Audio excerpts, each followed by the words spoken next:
What's up, everyone? Let's talk about how to pour a proper pint of draft beer.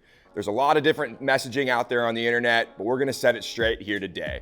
First, we're gonna start with a beer clean glassware. Check out our video on beer clean glassware to ensure that your glasses are ready to be properly used to dispense a pint. Once we have our beer clean glassware, if you have a glass rinser, this is a great opportunity to utilize that to rinse off any residual sanitizer and slightly chill the glass. Slightly chilled glassware is great for draft beer.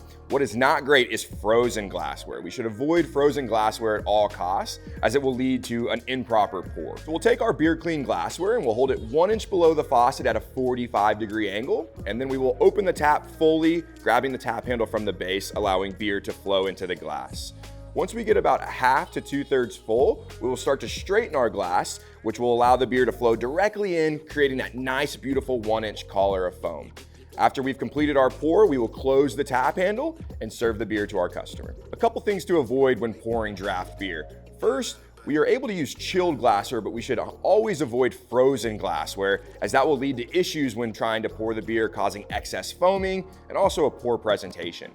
We also want to avoid touching the glass to the faucet. Glass is fragile, and the last thing we want to do is break our glass by having it come in contact with the metal faucet. We also want to avoid dipping the faucet into the beer as we're pouring. These faucets are cleaned every 2 weeks, but everything that's floating around the bar is going to be hanging out on that faucet, and that's not something that you want to consume.